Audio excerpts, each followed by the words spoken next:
ప్రభునందు ప్రియ సోదరి సోదరులారా, తెలుగు ఆన్లైన్ బైబిల్ కాలేజీకి చేరువచ్చిన మీ అందరికీ ప్రభువును రక్షకుడైన యేసుక్రీస్తు వారి కృపగల నామములో ప్రేమవందనాలు చెల్లిస్తున్నాం. యెహోషువ గ్రంథం 10వ అధ్యాయం 7వ వచనము నుండి మనము ధ్యానం చేద్దాం. యెహోషువ గ్రంథం 10వ అధ్యాయం 7వ వచనము నుండి 7వ వచనం. యెహోషువను అతని యుద్ధనున్న యోధులందరూ పరాక్రమము గల శూరులందరూ గిల్గాలు నుండి బయలుదేరిరి. 8-9.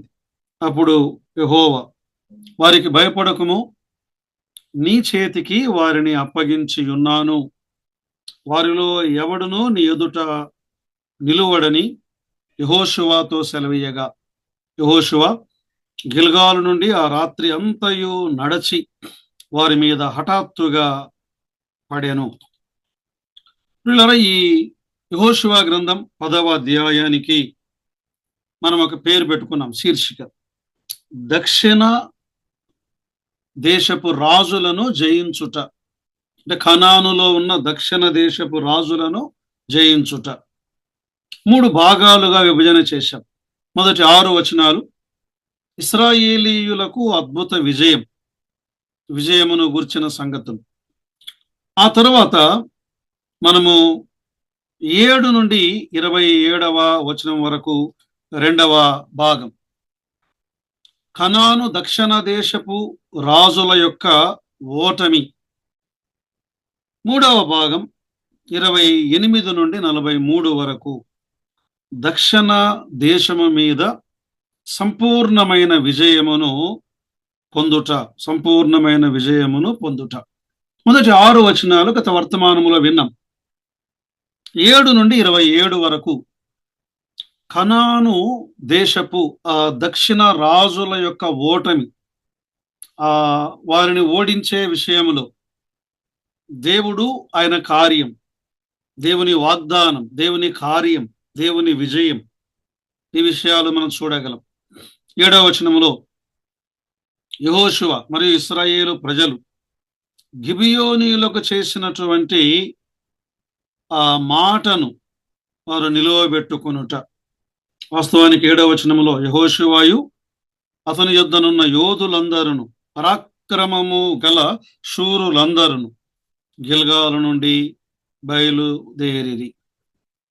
సో ఈ భాగములో వాస్తవానికి గిబియోనీయులు మోసముతో ప్రమాణము చేయించుకున్నారు.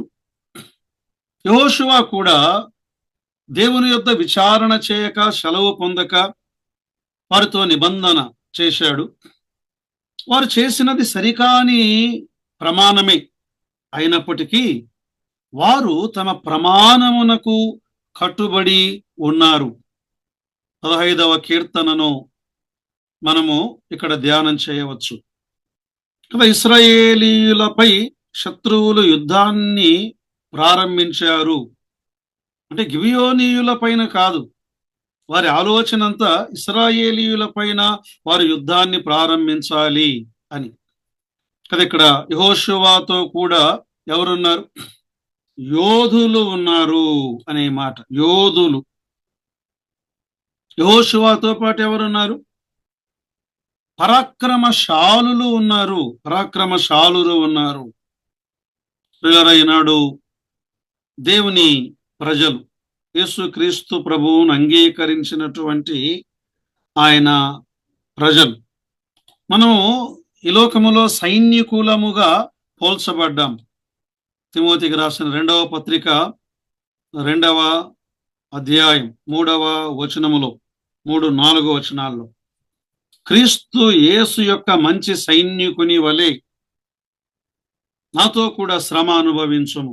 సైనికుడు ఎవడునో యుద్ధమునకు పోవునప్పుడు తన్ను దండులో చేర్చుకొనిన వారిని సంతోష పెట్టవలనని ఈ జీవన వ్యాపారములలో చిక్కుకొనడు. సైన్యం, పోరాటం. మన పోరాటము ఆత్మ సంబంధమైన పోరాటం. మన ఆయుధములు ఆత్మ సంబంధమైన ఆయుధము.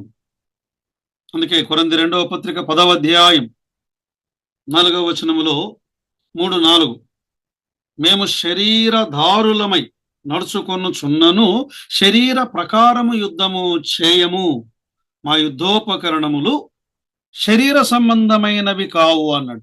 మరి మన యుద్ధోపకరణములు ఎలాంటివి? ఆత్మ సంబంధమైనవి. మన పోరాటం ఆత్మ సంబంధమైన పోరాటం. ఎఫెసీ పత్రిక 6వ అధ్యాయం 11-18 వరకు మన పోరాటం అపవాదితో, మన పోరాటం అంధకార శక్తులతో, వాని ప్రధానులతో, లోకనాథులతో, ఆకాశ మండలమందున్న దురాత్మల సమూహముతో. మన ఆయుధములు ఆత్మ సంబంధమైన ఆయుధములు.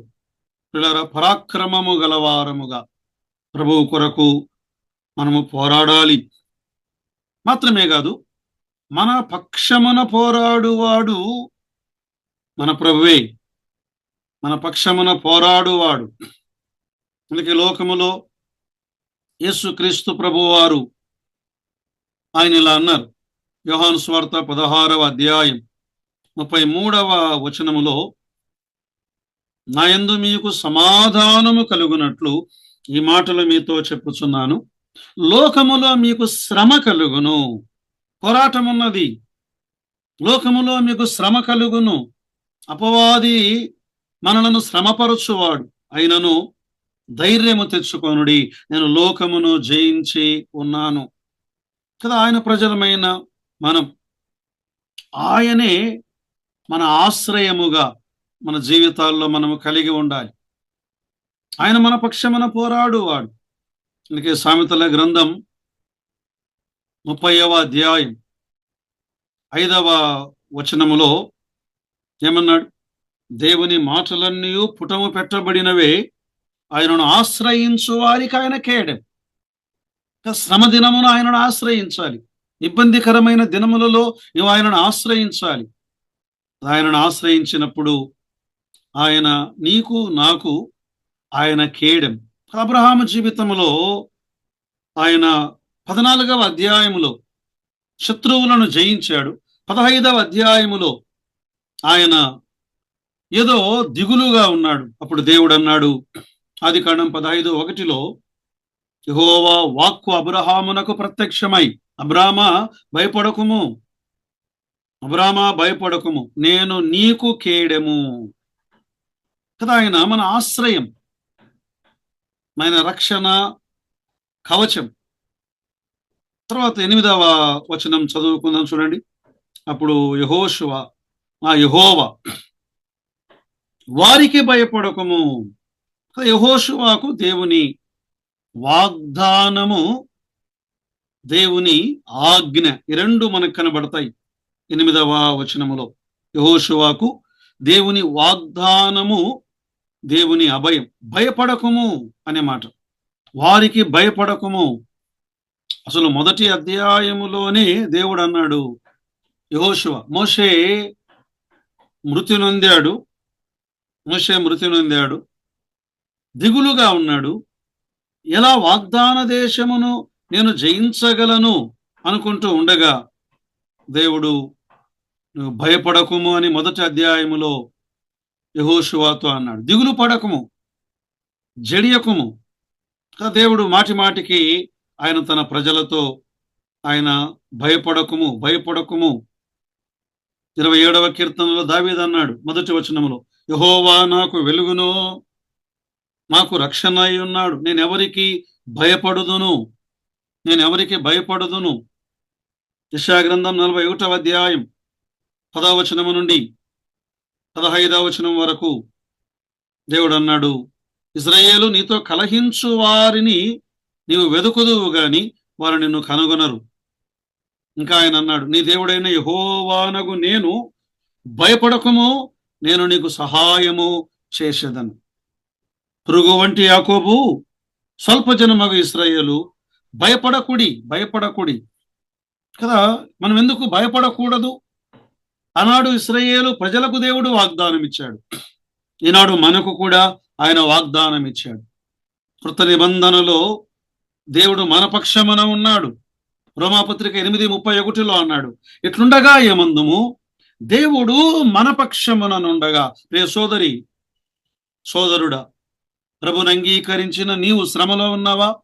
అపవాది నీపైన దాడి చేయడానికి సిద్ధంగా ఉన్నాడా? ప్రభు అన్నాడు, నేను నీ పక్షమున ఉన్నాను, నీకు విరోధి ఎవడు? దేవుడు మన పక్షమున ఆయన ఉన్నాడు. 8వ వచనములో ఇంకొక వాగ్దానం, నేను వారిని నీ చేతికి అప్పగించి ఉన్నాను, ఎవడును నీ ఎదుట నిలువ నేరడు. ఎవడు నిలువ నేరడు? నీ ఎదుట ఎవ్వడు కూడా యుద్ధములో నిన్ను జయించలేడు, నిలువనేరడు.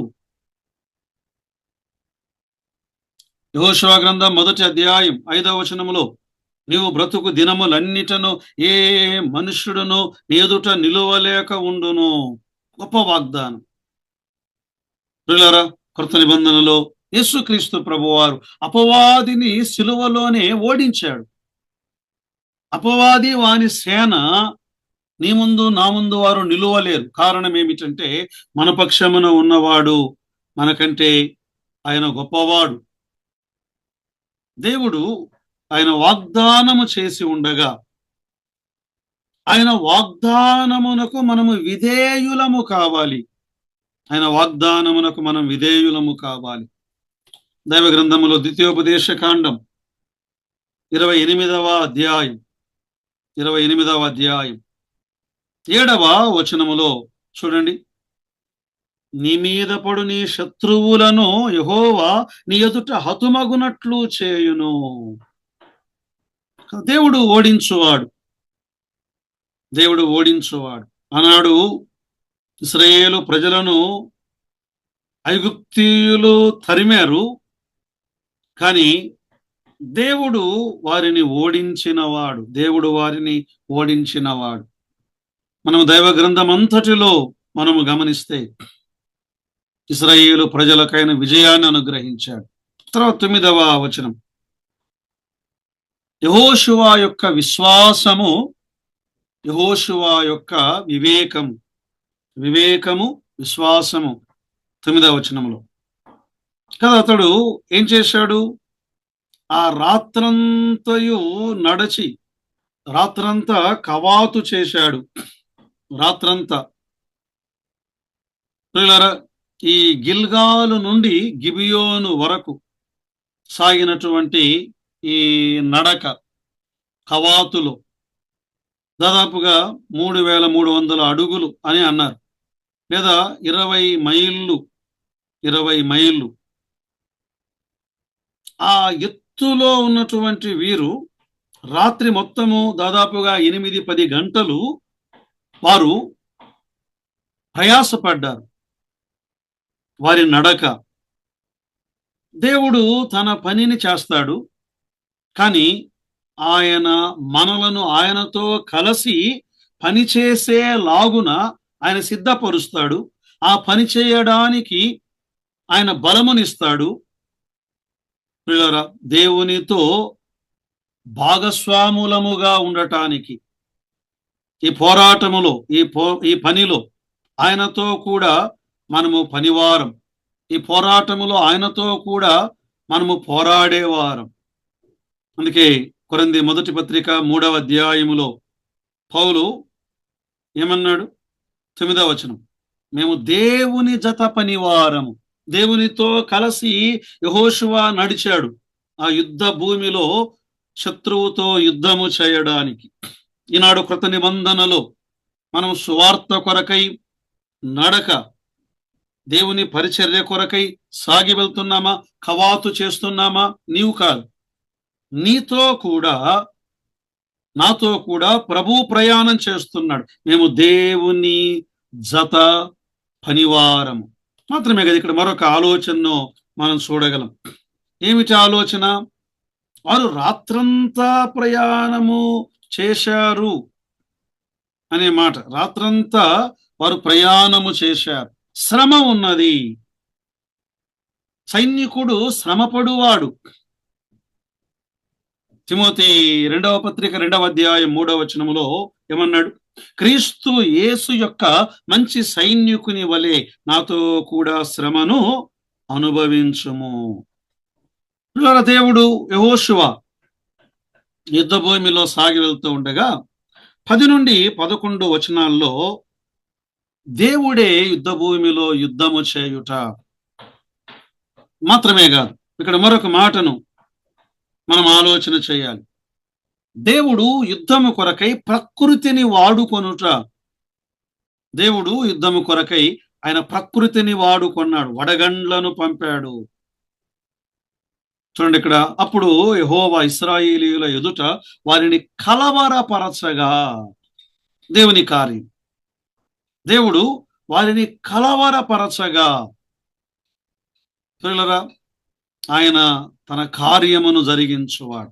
18వ కీర్తన 14వ వచనములో ఆయన తన బాహువులు ప్రయోగించి శత్రువులను చెదరగొట్టెను.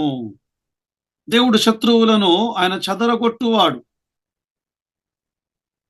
మాత్రమే కాదు, ఇంకా 11వ వచనములో ఆయన గొప్ప వడగండ్లను వారి మీద పడజేసెను. వడగండ్లను పడజేసెను. ఇది భాగములో చూస్తూ ఉండగా దేవుడు ఆయన ప్రకృతిని ఎలా వాడుకొన్నాడు. ఆనాడు సొదొమ గొమొర్రాలను నాశనం చేసేటప్పుడు ఆకాశము నుండి అగ్నిని ఆయన పంపినవాడు. ఐగుప్తులో దేవుడు చేసిన సూచక క్రియలు, ఆయన ఐగుప్తుయుల మీద, ఐగుప్తు దేశం మీద ఆయన వడగండ్లను కురిపించినవాడు. న్యాయాధిపతుల గ్రంథం 5వ అధ్యాయములో దెబోరా బారాకు వారి కీర్తన పాడుచు నక్షత్రములు ఆకాశము నుండి యుద్ధము చేసెను. దేవుడు ప్రకృతిని ఆయన పని కొరకై ఆయన వాడుకునేవాడు. ఉరుములను వాడుకునేవాడు, మెరుపులను వాడుకునేవాడు, భూకంపమును వాడుకునేవాడు, వడగండ్లను వాడుకునేవాడు. ఇవన్నీ మనము గమనిస్తున్నాం. ప్రియులారా, 7 ఏండ్ల శ్రమల కాలం భవిష్యత్తులో దేవుడు తిరిగి ఆయన ప్రకృతిని తన పరిచర్య కొరకై ఆయన వాడుకునేవాడు. ప్రకటన గ్రంథం 16వ అధ్యాయం 21వ వచనములో 5 మనుగుల బరువు గల పెద్ద వడగండ్లు ఆకాశము నుండి మనుష్యుల మీద పడెను. ఆ వడగండ్ల దెబ్బ మిక్కిలి గొప్పదైనందున మనుష్యులు ఆ దెబ్బను బట్టి దేవుని దూషించిరి. దేవుడు సముద్రమును వాడుకునేవాడు. దేవుడు ఆకాశమును వాడుకునేవాడు. అయితే ప్రియులారా, నీవు నేను ఏం చేయాలి? దేవుని పైన ఆధారపడాలి, విశ్వాసం ఉంచాలి. దేవుడు తన కార్యములను ఆయన జరిగించువాడు. దేవుడు విజయమును అనుగ్రహించువాడు. కొరింథీయులకు రాసిన మొదటి పత్రిక 15వ అధ్యాయం, కొరింథీయులకు రాసిన మొదటి పత్రిక 15వ అధ్యాయం 52వ వచనాన్ని మనం చదువుకుందాం. 51, 52. ఇదిగో మీకు ఒక మర్మము తెలుపుచున్నాను, మనమందరము నిద్రించము గాని ఒక నిమిషములో రెప్పపాటున కడబూరం మ్రోగగాని. ఆకాశములో బూరలు మ్రోగుతాయి కదా. ఆయన తన బిడ్డలను భూమి మీద నుండి ఆయన పైకి లేవనెత్తువాడు. ఆ తర్వాత మనము భాగాన్ని చూద్దాం. చూడండి, 12 నుండి 15వ వచనము వరకు యుద్ధము యొక్క సంపూర్తి, యుద్ధములో దేవుని అద్భుతమైనటువంటి కార్యం కదా. యుద్ధ భూమిలో మనము గమనిస్తూ ఉండగా దేవుడు ఏం చేశాడు? ఆయన సూర్య చంద్రులను ఆయన ఆపినవాడు. సూర్య చంద్రులను ఆపినవాడు. 12వ వచనం, యెహోవా ఇశ్రాయేలుల ఎదుట అమోరీయులను అప్పగించిన దినమున ఇశ్రాయేలులు వినుచుండగా యెహోషువ యెహోవాకు ప్రార్థన చేసెను. ఏమని? సూర్యుడా నీవు గిబియోనులో నిలువుము, చంద్రుడా నీవు అయ్యాలోను లోయలో నిలువుము. జనులు తమ శత్రువుల మీద పగ తీర్చుకొను వరకు సూర్యుడు నిలిచెను, చంద్రుడు ఆగెను అన్నమాట యాషారు గ్రంథములో వ్రాయబడి ఉన్నది కదా. ఈ 5 అమోరీయుల రాజులను ఓడించటానికి కదా యుద్ధములో యుద్ధ ఆ, నీతి ఏమిటి అంటే సూర్యుడు ఉదయిస్తూ ఉండగా యుద్ధము చేయాలి, సూర్యుడు అస్తమించగానే యుద్ధమును ఆపాలి. అది యుద్ధ నీతి అన్నాడు. మరి ఈనాడు రాత్రులలో కూడా బాంబులు ప్రయోగించేవారు ఉన్నారు. అయితే సూర్యుడు అస్తమించబోతూ ఉండగా శత్రువులను ఓడించాలి. అప్పుడు యెహోషువ చేసిన ప్రార్థన యెహోషువ చేసిన ప్రార్థన ప్రియులారా, ఈ ప్రార్థనను మనము గమనించినప్పుడు ఇది విశ్వాసము గల ప్రార్థనగా చూడగలం. దేవుడు భక్తులు ప్రార్థన చేయగా ప్రకృతిని ఆయన ఆపగలవాడు. కృత నిబంధనలో యాకోబు రాసిన పత్రిక 5వ అధ్యాయం ఏలియా ప్రార్థనను మనం ఇక్కడ జ్ఞాపకం చేసుకునగలం. 17వ వచనం 5వ అధ్యాయం 17. ఏలియా మన వంటి స్వభావము గల మనుషుడే, వర్షింపకుండునట్లు అతడు ఆసక్తితో ప్రార్థన చేయగా 3.5 సంవత్సరముల వరకు భూమి వర్షింపలేదు. అతడు మరలా ప్రార్థన చేయగా భూమి వర్షించెను. పిల్లరా, ఏలియా యొక్క ప్రార్థన ఆకాశము నుండి అగ్ని కురిపించాడు. ఏలియా ప్రార్థన ద్వారా ఆకాశపు తూములు మూయబడ్డాయి, మేఘములు మూయబడ్డాయి. ఏలియా ప్రార్థన ద్వారా తెరువబడ్డాయి. కదా ఇక్కడ యెహోషువ చేసిన ప్రార్థన అంత గంభీరమైన ప్రార్థనగా మనం చూడగలం. దేవుడు ఆ ప్రార్థనకు ఆయన జవాబిచ్చాడు. అద్భుతంగా దేవుడు ఆకాశపు వాకిండ్లను, ప్రకృతిని ఆయన వాడుకున్నాడు. సూర్య చంద్రులను ఆయన వాడుకున్నాడు. అందుకే 74వ కీర్తన 16వ వచనములో 74:16 పగలు నీదే, రాత్రి నీదే, సూర్య చంద్రులను నీవే నిర్మించితివి. సూర్య చంద్రులకు యజమానుడు నేను నమ్మిన దేవుడు. 148వ కీర్తన 3వ వచనములో సూర్య చంద్రులారా ఆయనను స్తుతించుడి, కాంతిగల నక్షత్రములారా మీరందరూ ఆయనను స్తుతించుడి అనే మాటను గమనిస్తున్నాం. దేవుడు ప్రకృతిని ఆపాడు. అసలు 12వ వచనములో జనులను తమ శత్రువుల మీద పగ తీర్చుకున్న వరకు అనే మాట. దేవుడు తన కొరకు యుద్ధము చేయమని దేవుడు అడగలేదు. అయినప్పటికీ దేవుడు ఆయన చేసిన కార్యం, ఈ కార్యము ద్వారా దేవుడు మహిమపరచబడ్డాడు. దేవుడు సృష్టి మీద యజమానుడుగా ఆయన నిరూపించబడ్డాడు. దేవుని పని, ఆ యుద్ధం ఆటంకము లేకుండా కొనసాగించబడింది. దేవుని ప్రజలు వారు విజయమును పొందారు. యాషీరు గ్రంథము అనే మాట, అనగా యాషీరు గ్రంథము అనే ఈ మాట మనం గమనిస్తున్నప్పుడు ఇశ్రాయేలీయుల యుద్ధ గ్రంథములు అనే యాషీరు భక్తుడు రాసినటువంటి పుస్తకముగా మనము దీన్ని చూడగలం. ఈనాడు పరిశుద్ధాత్మ వెలుగులో ఒక విశ్వాసి ఆయన నడిచినప్పుడు దేవుడు విజయమును ఆయన అనుగ్రహించేవాడు. పరిశుద్ధాత్మ వెలుగులో, పరిశుద్ధాత్మ యొక్క నడిపింపులో మనము నడవగా దేవుని కార్యమేది.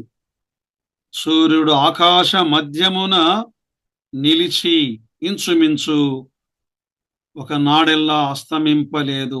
14వ వచనములో యెహోవా ఒక నరుని మనవి వినిన ఆ దినము వంటి దినము దానికి ముందే గాని దాని తరువాతే గాని ఉండలేదు. నాడు యెహోవా ఇశ్రాయేలుల పక్షముగా యుద్ధము చేసెను. పోరాడే వారు దేవుడే. ఆయనే యుద్ధము చేయువాడు, ఆయనే శత్రువులను ఓడించువాడు. అయితే నీకు నాకు విశ్వాసం కావాలి. జకరియా గ్రంథం 4వ అధ్యాయం 6-7 వచనాల్లో జెరుబ్బాబెలునకు ప్రత్యక్షముగా యెహోవా వాక్కు ఇదే, శక్తి చేతనైనను బలము చేతనైనను కాక నా ఆత్మ చేతనే ఇది జరుగును. దేవుని ఆత్మ చేత మనం నమ్మినప్పుడు దేవుడు అద్భుతాలు చేస్తాడు. దేవుని కార్యాలని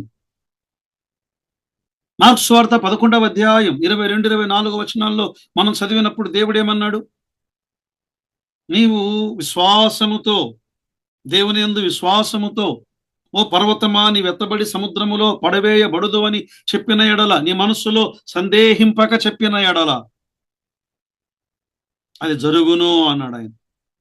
ప్రార్థన చేయనప్పుడు విశ్వాసముతో అడిగినప్పుడు దేవుడు తన కార్యములను జరిగించువాడు.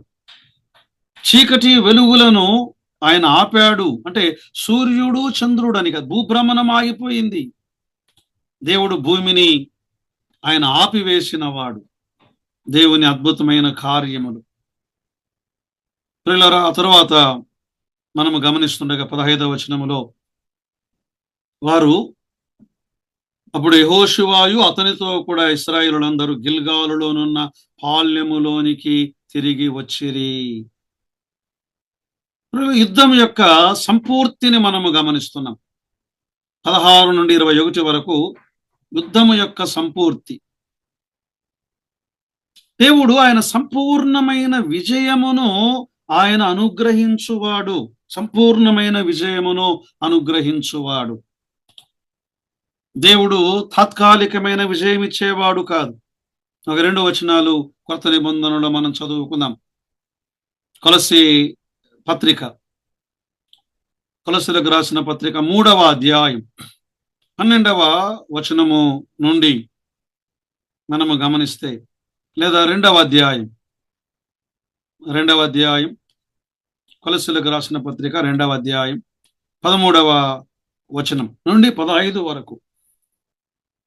ఇక్కడ ఆయన ప్రధానులను అధికారులను నిరాయుధులనుగా చేసి అన్నాడు.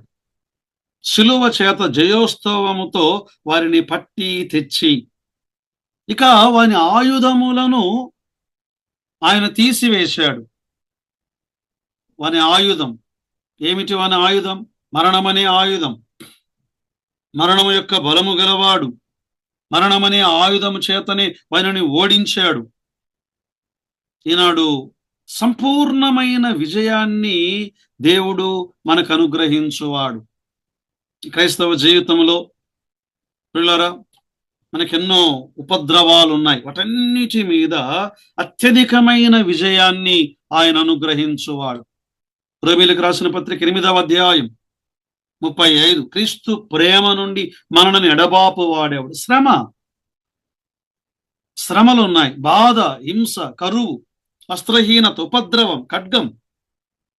37లో అన్నాడు, అయినను మనం వదకు తేబడిన గొర్రెల వలె ఉన్నాము, అయినను మనలను ప్రేమించిన వాని ద్వారా మనము వీటన్నిటిలో అత్యధికమైన విజయమును పొందుచున్నాము. ప్రియుల దేవుడు ఆయన మన క్రైస్తవ జీవితంలో సంపూర్ణమైన విజయాన్ని అనుగ్రహించి దేవుడు తన నామమును ఆయన మహిమపరుచుకునేవాడు. అయితే మన జీవితంలో విశ్వాసముతో దేవుని అద్భుతమైన కార్యములను చూచుటకు పరిశుద్ధాత్మ దేవుడు మనకు కృపను సహాయమును దయచేయునుగాక.